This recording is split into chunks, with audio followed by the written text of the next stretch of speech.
Welcome to another edition of the Varsity 4 podcast. He's Sponge Franklin. I'm Justin Barney. Coming to you a little later in the week than we normally do. Monday Night Football kind of threw us off this week, so coming to you a little bit later. Apologize for that. But, man, we are in week 8. Can you believe it? It's wild, man. It's crazy. Football season already starting to really hit that final stretch, and we're talking district races are going to start being sewn up this week. You can start looking at playoff kind of implications and stuff. But before we get into this week, we'll talk about last week. Man, to me, it was one of the worst weeks of football of the year. It was pretty bad. There was no, primetime games, no big-time matchups. A lot of the Super 10 were on Yeah, buys. a lot of them were off. So, yeah, it was not the greatest of Friday Night Lights. Yeah, but, not a good week just because everybody was off, but just still had some good games. Yeah. Creekside 30-27 over Fleming Island. Jackson Earl with 2 touchdowns in the fourth quarter of that game, including the winner with 13 seconds left to go.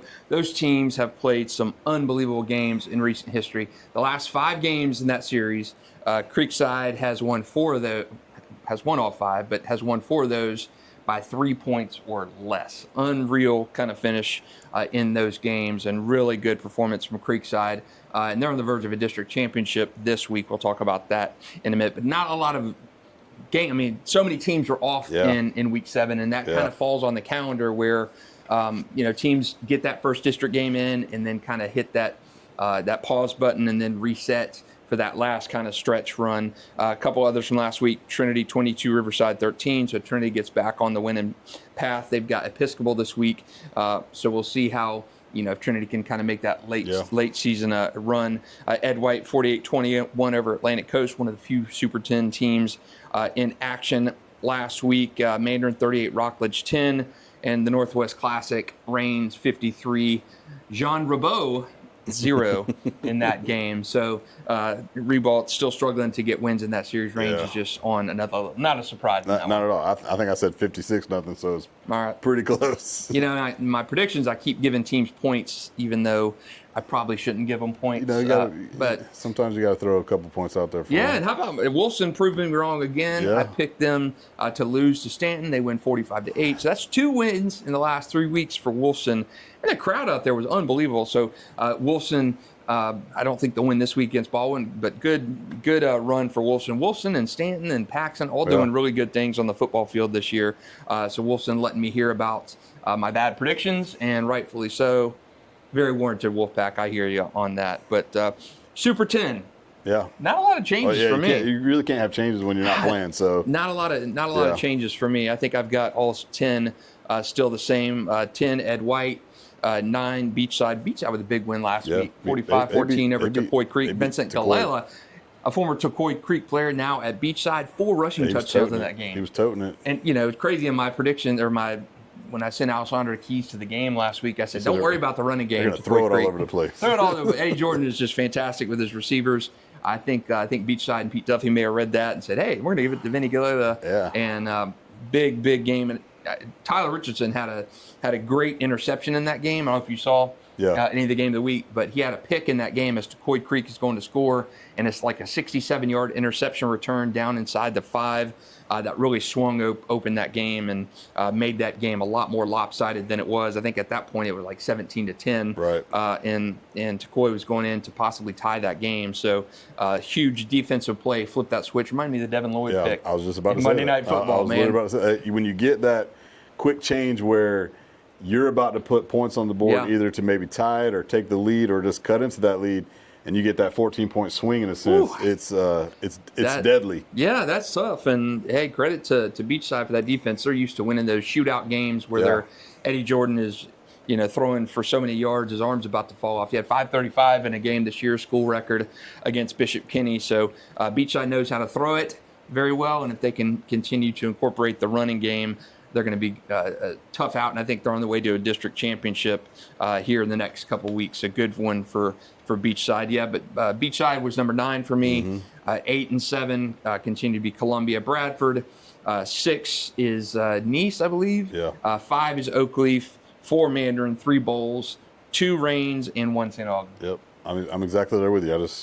I've got Oakleaf ahead of Mandarin. Okay, and that's it. So I know that they play each other in a week or two, so they can settle that on the field. But yeah, those have been the top 10 teams kind of consistently all season. We've had our gripes and arguments about the top 3, top 2. And those back half teams have all kind of just hung out in that same area. You know, I can't really say, you know, Bradford, Columbia, and those teams are better than the top half. So, but we get to see as these teams get into the playoff picture wise, like what are they going to do, you know, down the stretch in the season? Can they make that closing run at the end of the season, get into the playoffs and make a run? Yeah. You know, who's going to be that team? Who's going to be those teams? There are quite a few games this week that had those district championship playoff expectations on them here in week 8. And this is this time you start really watching where those FHSAA ranking points kind of lead you, teams playing in massive district games. So it will be interesting this week. One interesting nugget just actually broke this morning. Bartram Trail head coach Corey Johns, he is out for this week's game against Nease, at least, maybe longer. The school self-reported a violation involving Johns. Didn't disclose what that was, but a lot of times when you self-report, it's either an eligibility issue, you know, kid playing with improper transcript or grades weren't done right, or something that falls under that FHSAA bylaw number, policy number 36, which is a pretty wide encyclopedia of recruiting violations, impermissible contact with the player, something along those lines. So 99% of the time, it's one of those things. So expecting it to you know, probably fall in line with that policy 36. The school did not comment any further on it. AD sent out an email to parents earlier Thursday morning advising them of the issue. And it's crazy timing because they play Nease in a district game in week 8. Nease had a similar incident with similar situation. So defensive coordinator Robert Garth was suspended a few weeks ago, a couple weeks ago when we talked about it on the podcast, for contact with a player via Snapchat, social media.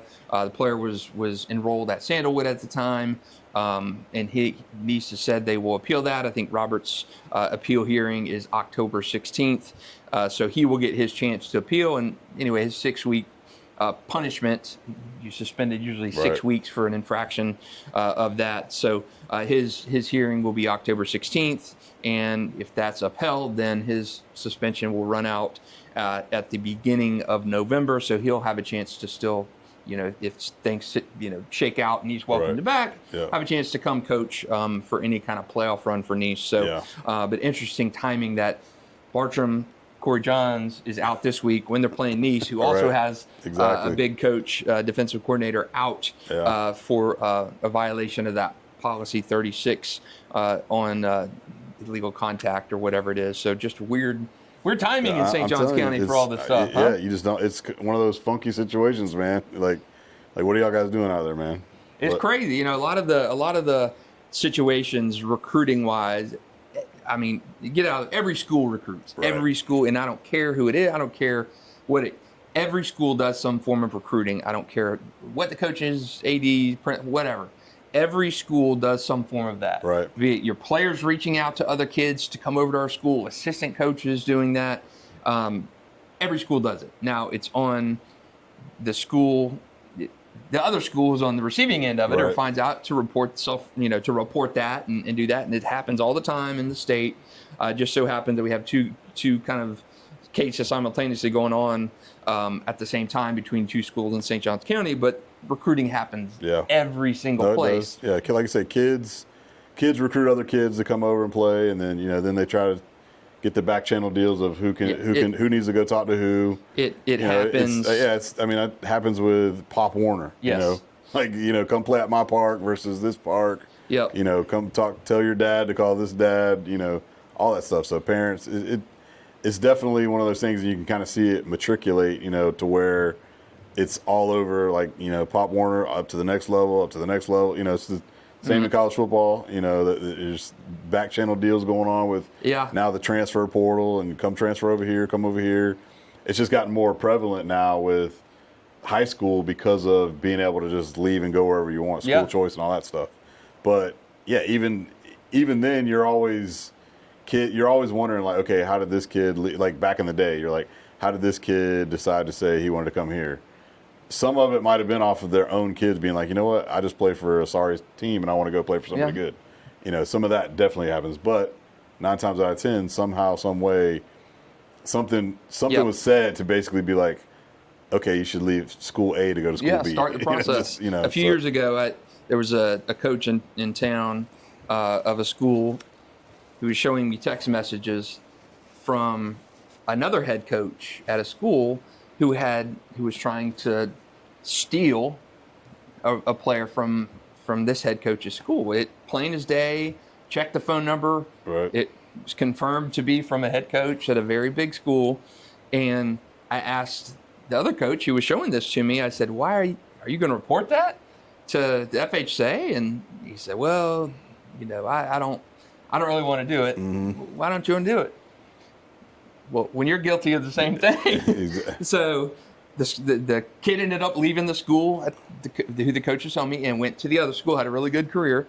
But it was just interesting. The coach who brought that to me was like, "Well, we don't want to do anything about it." Well, you got blood on your hands that can be proven. Exactly. Then it's stuff happens all the time in high school football. Well, like I say, then you get that in spite thing, because then you're going to find out. So then, like you say, you're going to want to turn on somebody. So if that coach knew that, like, he's showing you, he's done some dirt too. Yes. And so in turn, he'll just be like, "Well, we lost that battle." Like, and because if something were to be said, and then they go check that coach, be like, "Well, you were doing the same thing," and now you're like I say, it's a bunch of Yeah, it's more widespread now than it was 5 years ago. With as open enrollment has accelerated, and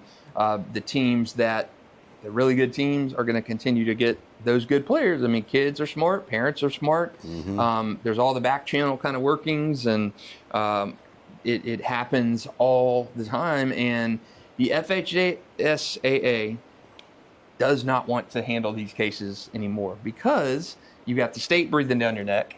And yes, you have to police other, if a member school reports something, you got to do that. And, right.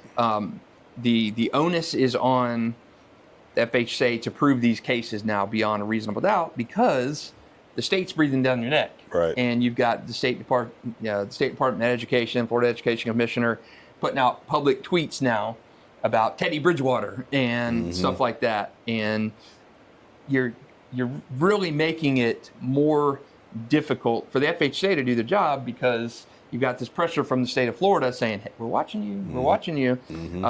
So the FHSAA really relies on those schools or parents to kind of report those things now, because they want to have everything open and shut and sewn up, signed, so sealed, there's delivered, no issue. In the Teddy Bridgewater thing, I mean, Teddy Bridgewater going back to the NFL was the best possible thing for the FHSAA.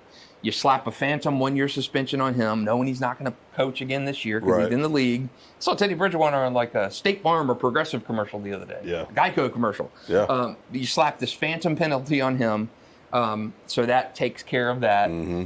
But they did not want to have to hit Teddy Bridgewater with a penalty, because you've got the guy on your shoulder saying, "Is this the right idea?" And so recruiting and all that stuff, you better have an airtight case, because the state of Florida is watching everything the FHSAA does. But hey, look, recruiting is par for the course now. It's everywhere. The portal has been open for a long time. I think a lot of schools are more brazen with it than they were in the past. But I remember Daryl Sutherland at Bartram back in the day, when Tim Tebow was moving to St. Johns County to play for Nease. Well, the place he was living at was in a Bartram Trail zone. Right. Okay, what? And the Tebows did the right thing. They went to the county and said, "Hey, here's the situation." The county signed off on it. But Daryl Sutherland, I remember him saying, "Hey, if, they had Kyle Parker at the time, who was a pretty darn good quarterback, who transferred from Trinity Christian." Both of them are in that, the Trinity family. Tebow and Parker both transferred to Trinity. Totally. So that was when V-Man was running that wing team, man. They were like, they didn't want to change. They wanted to pass. We want to throw it, baby. Yeah. So Tebow transferred to Nease. Kyle Parker transferred to Bartram. Daryl Sutherland at the time said, "Hey, if a kid," and I thought this was a perfect response at the time when people were complaining about the Tebow. So, Tebow, why he's transferring, blah, blah, blah. Daryl Sutherland's response was, I remember it to this day, if a kid doesn't want to play for us and he's living in that's his decision. Right. Daryl was like, who cares? Yeah. So I always thought that was a pretty solid response, pretty upstanding response from Daryl at the time because his program was on the receiving end of the Tebow situation. But to me, it was like, okay, kid doesn't want to play for us. Yeah. That's fine. Yeah. We're not going to make a big deal about it. Yeah. So I thought that was a pretty upstanding comment from Daryl at the time, just on the transfer stuff, because you really can't do anything about it. No, you can't. Like I say, it's kind of up to, it's you want to let the parents, try to put their kid in the best situation for them. And so you think you're making that decision, together collectively, for your kid to go to the best situation. So that's ultimately what the parents are ultimately trying to do. And I get all of that. And so what's crazy is, the whole, I get it too, back in the day of, you live in your area, you play for your school, there was that pride of like, you play on the west side, so you play for Ed White or whatever. And, that's gone now, buddy. That's totally that's gone. And so now what it's boiled down to, and this is what we've talked about plenty of times on this podcast, of where those teams that have kind of like lost themselves, like a Sandalwood, nobody wants to play for Sandalwood. Right. So those kids, their best players are like, man, I cannot play for this team. I got to go somewhere where I can do what's best for me, so I can get on the field, play for a winning program, play for a team that's going to maybe play for go to the playoffs, play for a state championship. Where can I go? And then you're going to pick, between, the 3 or 4 or 5 best teams, and those teams are, your Reigns, your Mandarins, and basically, if you can get into a private school with, step up scholarship or however, whatever you want to do with that, that's ultimately where, you go. Yeah. So, I mean, like I've said, kids and parents are not stupid. They see things, they talk to people. The visibility of what happens. There were so many kids trying to transfer to Nease during the Tebow era because it's great visibility. Right. And you can't fault parents for that. And yes, I think the neighborhood, playing for your neighborhood school is such good Americana in a sense. You get to play and represent your neighborhood school, but it's completely different. You look at private schools, they've been recruiting for years because you try to get kids to come and pay tuition to come to your school. So it's in a sense, it's legal recruiting in a sense. Trinity, Bowles, that's your sales pitch. You're filling your student body. Kids are paying money to come there. So it's happened for years, happened for decades, and it will continue to happen.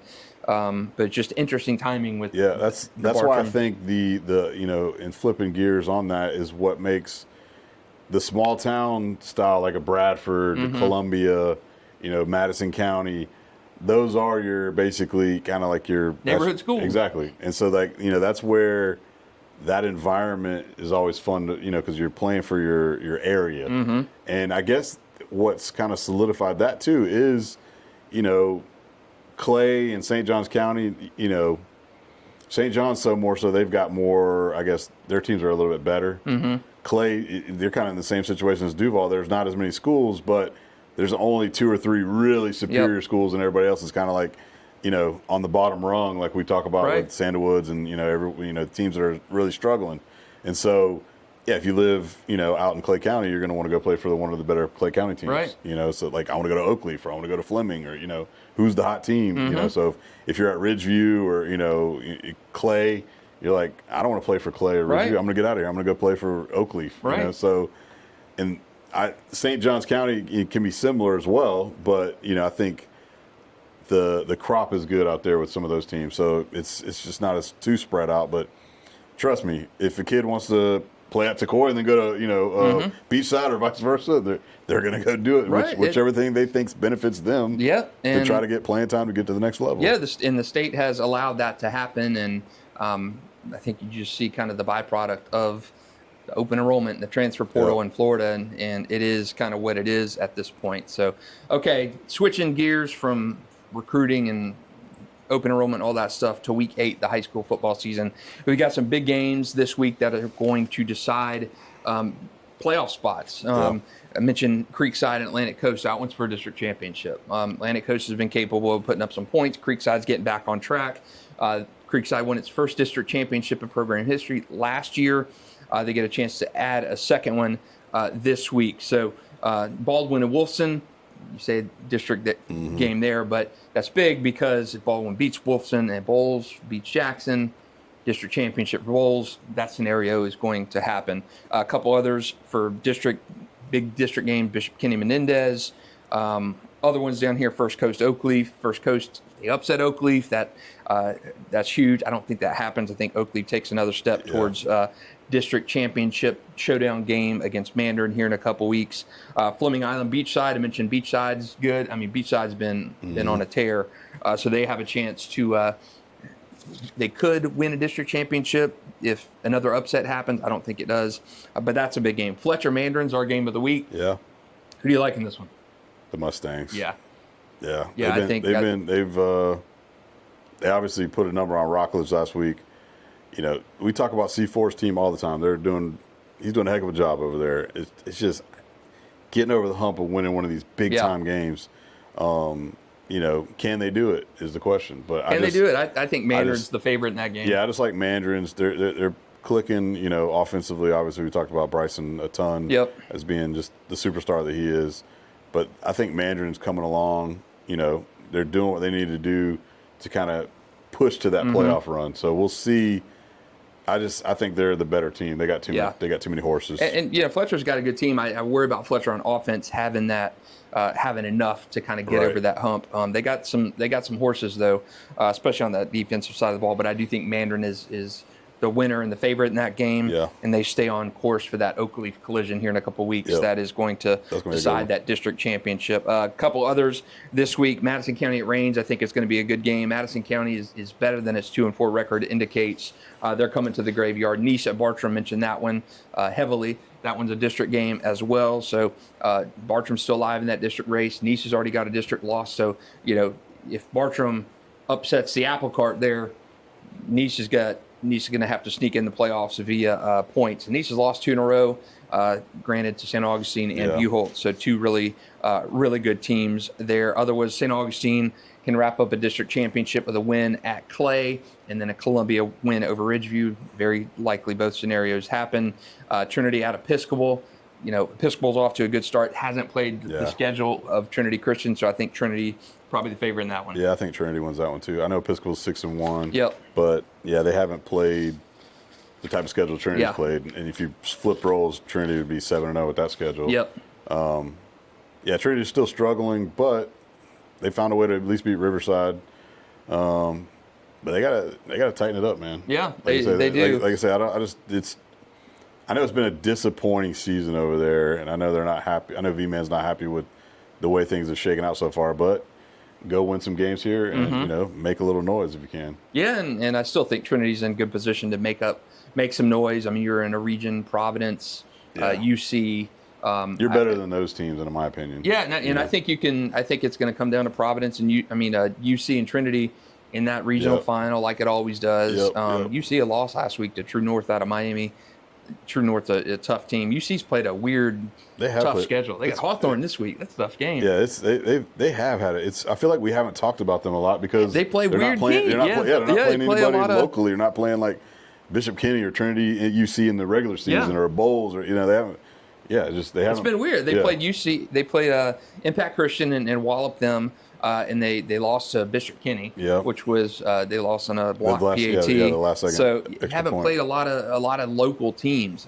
Another one this week, Ponte Vedra at Middleburg is a good district game there. Really a chance to see if Middleburg is for real. I was about to say, you think Middleburg can win that one? I don't know. They again another thing where you don't play that tough schedule. Yeah, you just don't know. And then you go in and play a Ponte Vedra. Ponte Vedra's played a tough schedule. They have. So that's a kind of coming of age game for Middleburg. And Middleburg has been putting things in place to really kind of elevate. Ryan Wolf's done a good job there. Playing a little bit more of a softer schedule to get those guys' confidence up. But this is the part of the year where Middleburg has traditionally struggled, where you play those more challenging opponents. Yeah. And I mean, if Middleburg could win this game, that would be one of the biggest, if not the biggest, wins for Ryan Wolf and his tenure. It really kind of showed me Ponte Vedra's a good team. No, they are. They're a real good team. So I feel like Ponte Vedra's going to win the game. But like you just said, how far has Middleburg come along? Yes, they're beating up on opponents that they should be beating up. Now you're ratcheting up your level of competition. how much have you gotten better? So yeah, it's going to be a defining game for them. Yeah, big one there for them as well. So if Ponte Vedra wins that game, you can and Beachside beats Fleming Island, you can circle Beachside for a district champ as well. I don't think Middleburg would catch them in a points race. A couple other ones, Nassau County game of merit, Fernandina Beach at Yulee. Yulee's off to a 6-0 start, continuing to build momentum for that Reigns district championship game here soon. Fernandina Beach is a very good team. Will probably be Fernandina West Nassau for that FHSAA spot in that state championship game, the Sunshine State Athletic Association state championship game. I still think Yulee's too strong. Yeah, I think Yulee's the better out of that. Yeah, Yulee, best start in program history for Yulee. So big one down there in Nassau County in week 8. But Sponge, man, can you believe week 9 next week? I know, I can't believe the season has Who's gonna win the winless game of Westside and Terry Parker? Yeah, Westside Parker. One of these teams are gonna get a win, man. I think Parker gets the win. And credit to both of those coaching staffs for hanging in there. It's never easy. Yeah. High school football is not easy, regardless. You got a undefeated team, number 1, and obviously number 2 Reigns. Yeah. And it's definitely not easy if you're coaching at Terry Parker or Westside, or Sandalwood, who's struggling to get a win. You know, Sandalwood put up points this year. 14-7 last week. No, it was 35. It ended up. Okay. So that was a premature score. 35-25. Okay. First Coast over Sandalwood. There you go. So I knew it was closer, but they put up some points this year. They've just played a tough schedule. Yeah. Parker as well, Westside. I think Parker gets that win. Mike Holloway doing a good job over there. I think Parker. But to kind of stay the course in the face of adversity, we know you're going to lose your best players. That's tough, bro. To transfer to other programs, and I give those coaches a heck of a lot of credit because they stay strong in the face of constant adversity. In terms of you're always going to lose your best players. Yeah.